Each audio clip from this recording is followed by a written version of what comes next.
Setelah Ehud mati, orang Israel melakukan pula apa yang jahat di mata Tuhan. Lalu Tuhan menyerahkan mereka ke dalam tangan Yabin, raja Kanaan, yang memerintah di Hazor. Panglima tentaranya ialah Sisera, yang diam di Harosetagoyim. Orang Israel berseru kepada Tuhan, sebab Sisera mempunyai 900 kereta besi, dan 20 tahun lamanya, ia menindas orang Israel dengan keras. Pada waktu itu Deborah, seorang nabiah, istri Lapidot, memerintah sebagai hakim atas orang Israel. Ia biasa duduk di bawah pohon korma Deborah, antara Rama dan Betel, di pegunungan Efraim. Dan orang Israel datang kepadanya untuk berhakim. Ia menyuruh memanggil Barak bin Abinoam dari Kedes di daerah Naftali, dan berkata kepadanya bahwa Tuhan memerintahkan untuk maju menuju Gunung Tabor dengan membawa 10.000 orang dari Naftali dan Zebulan. Tuhan akan menggerakkan Sisera dengan kereta-keretanya menuju sungai Kison dan menyerahkannya ke dalam tangan Barak. Barak menjawab bahwa ia hanya mau maju jika Deborah ikut, dan Deborah setuju, namun mengatakan bahwa kehormatan itu tidak akan menjadi miliknya, karena Tuhan akan menyerahkan Sisera ke dalam tangan seorang perempuan.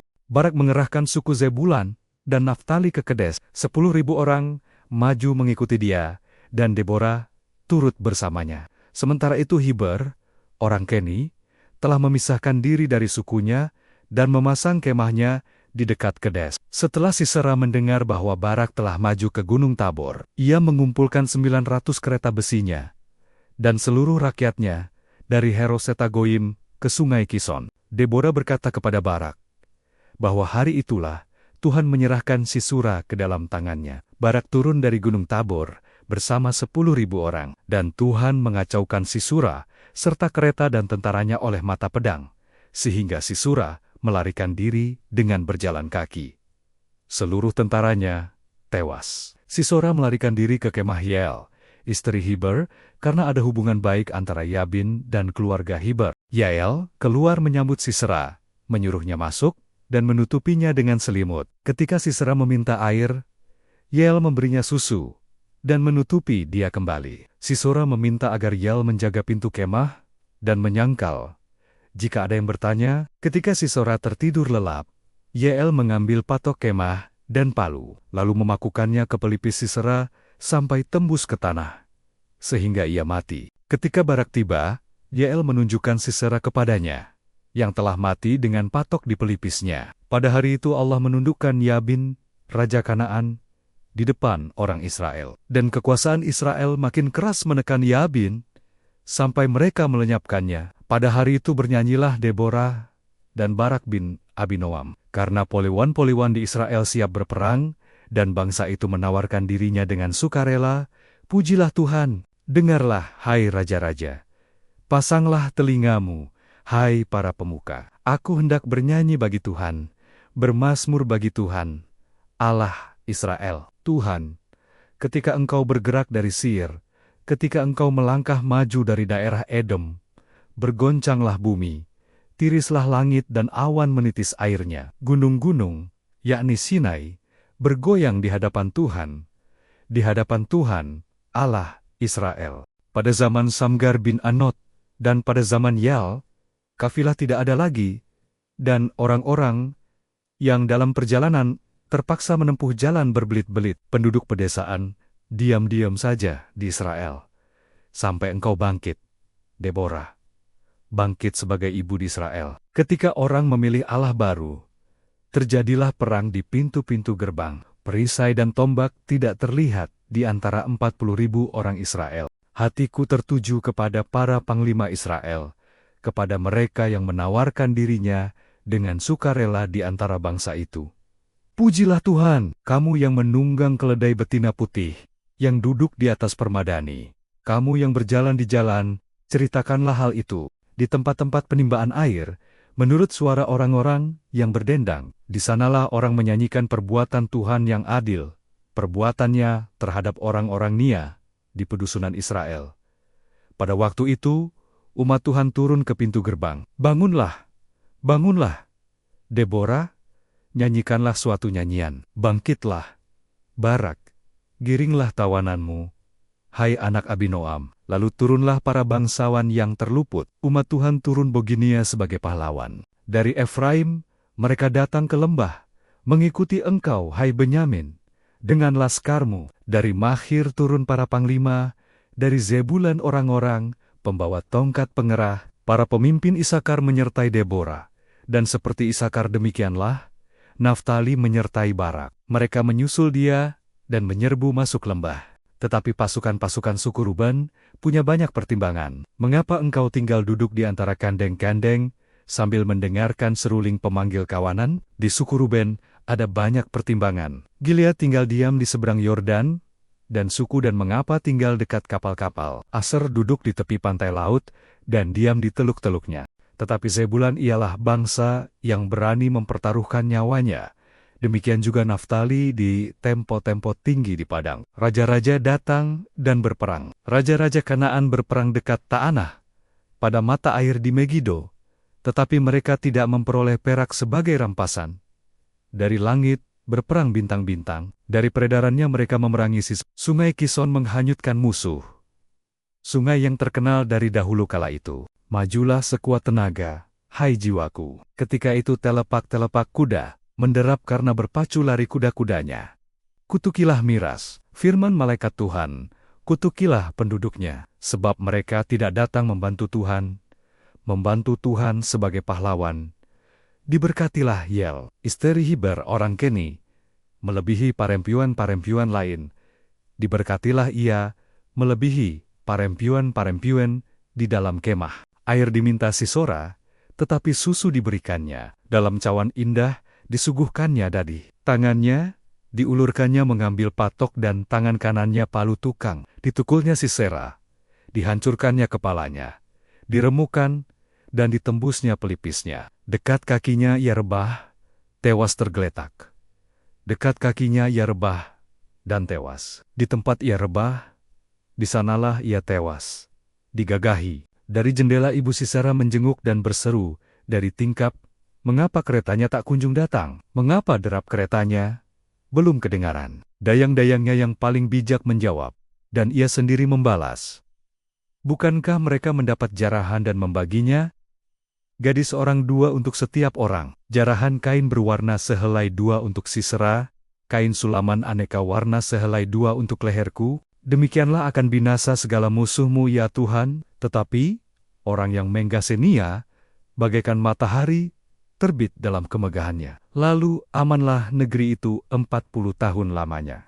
Tetapi orang Israel melakukan apa yang jahat di mata Tuhan. Sebab itu Tuhan menyerahkan mereka ke dalam tangan orang Midian 7 tahun lamanya. Dan selama itu orang Midian berkuasa atas orang Israel. Karena takut kepada orang Midian, orang Israel membuat tempot-tempot perlindungan di pegunungan, yakni gua-gua dan kubu-kubu. Setiap kali orang Israel selesai menabur, datanglah orang Midian, orang Amalek, dan orang-orang dari sebelah timur untuk menyerang mereka. Mereka berkemah di daerah Israel dan memusnahkan hasil tanah itu sampai dekat. Gaza tidak meninggalkan bahan makanan, apapun juga tidak, domba lembu atau keledai. Mereka datang dengan ternak dan kemahnya, banyak seperti belalang. Orang dan unta mereka tidak terhitung banyaknya, dan semuanya datang untuk memusnahkan negeri itu, sehingga Israel menjadi sangat melarat. Lalu berserulah orang Israel kepada Tuhan. Ketika mereka berseru, karena orang Midian, Tuhan mengutus seorang nabi yang berkata, beginilah firman Tuhan, Allah Israel. Akulah yang menuntun kamu keluar dari Mesir dan dari rumah perbudakan. Aku melepaskan kamu dari tangan orang Mesir dan dari semua yang menindas kamu. Aku menghalau mereka dari depanmu, dan negeri mereka kuberikan kepadamu. Aku telah berfirman, Akulah Tuhan, Allahmu. Janganlah kamu menyembah Allah, orang Amori, yang negerinya kamu diami. Tetapi kamu tidak mendengarkan firmanku. Kemudian malaikat Tuhan datang dan duduk di bawah pohon tarbantin di Ofra, kepunyaan Yoas orang Abiezer. Sementara Gideon anaknya sedang mengirik gandum di tempat pemerasan anggur untuk menyembunyikannya dari orang Midian. Malaikat Tuhan menampakkan diri kepadanya dan berkata, Tuhan menyertai engkau, hai pahlawan yang gagah berani. Gideon menjawab, "Ah, Tuanku, jika Tuhan menyertai kami, mengapa semua ini menimpa kami? Di manakah perbuatan-perbuatan Agabnia, seperti yang diceritakan nenek moyang kami? Sekarang Tuhan membuang kami ke dalam tangan Midian." Tuhan berpaling kepadanya dan berfirman, "Pergilah dengan kekuatanmu ini, dan selamatkan Israel dari orang Midian. Bukankah aku mengutus engkau?" Gideon menjawab, "Ah, Tuhanku, dengan apakah aku akan menyelamatkan Israel? Kaumku paling kecil di antara suku Manasye, dan aku pun yang paling muda di antara kaum keluargaku." Tuhan berfirman, "Akulah yang menyertai engkau. Sebab itu engkau akan memukul orang Midian sampai habis." Gideon berkata, "Jika aku mendapat kasih karunia, berikanlah tanda bahwa engkau sendiri yang berfirman kepadaku, 'Jangan pergi dari sini sampai aku kembali membawa persembahanku.'" Tuhan menjawab, "Aku akan tinggal sampai engkau kembali." Gideon masuk, mengolah seekor anak kambing dan membuat roti tak beragi dari seeva tepung, meletakkan daging dalam bakul dan kuah dalam periuk, lalu menyuguhkannya kepada malaikat Tuhan. Malaikat Allah berkata, "Letakkan daging dan roti itu di atas batu, dan curahkan kuahnya." Gideon melakukan demikian. Malaikat Tuhan mengulurkan tongkatnya, menyentuh daging dan roti itu. Lalu timbullah api dari batu, dan memakan habis semuanya. Kemudian, malaikat itu lenyap dari pandangannya. Gideon sadar bahwa ia telah melihat malaikat Tuhan, lalu berkata, "Celakalah aku, sebab aku telah melihat malaikat Tuhan berhadapan muka." Tetapi Tuhan menenangkan dia, "Selamatlah engkau, jangan takut, engkau tidak akan mati." Gideon mendirikan mezbah bagi Tuhan dan menamainya, "Tuhan itu keselamatan." Pada malam itu Tuhan berfirman, "Ambillah lembu jantan ayahmu, yang kedua, berumur 7 tahun, runtuhkan mezbah Baal milik ayahmu, dan tebanglah tiang berhala di dekatnya. Dirikanlah mezbah bagi Tuhan di tempat yang kuat. Lalu persembahkan lembu itu sebagai korban bakaran dengan kayu tiang berhala yang kutebang."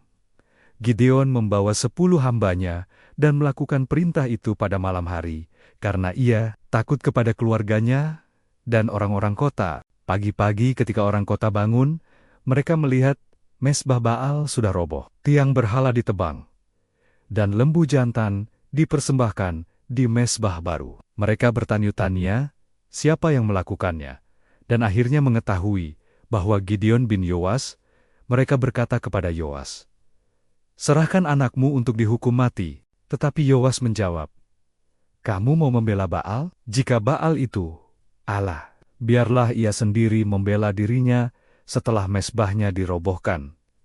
Pada hari itu, Gideon disebut Yerubbaal, karena orang berkata, "Biarlah Baal berjuang melawan dia." Sementara itu, orang Midian, Amalek, dan orang dari sebelah timur berkumpul dan berkemah di lembah Yisreel. Roh Tuhan menguasai Gideon. Ia meniup sangkakala. Orang Abiezer berkumpul mengikuti dia. Ia mengirim pesan kepada seluruh suku Manasye, Asher, Zebulan, dan Naftali, dan mereka pun datang membantu. Gideon berkata kepada Allah, "Jika engkau benar mau menyelamatkan Israel melalui aku membentangkan guntingan bulu domba. Jika hanya bulu itu basah oleh embun dan tanah sekelilingnya tetap kering, aku tahu engkau menyertai aku." Terjadilah demikian. Pagi harinya bulu itu penuh embun, sampai dapat diperas secawan air. Gideon berkata lagi, "Jangan murka, izinkan aku sekali lagi mencoba." Biarlah bulu itu tetap kering, dan seluruh tanah basah oleh embun. Pada malam itu Allah melakukan demikian. Bulu itu tetap kering, dan seluruh tanah basah oleh embun.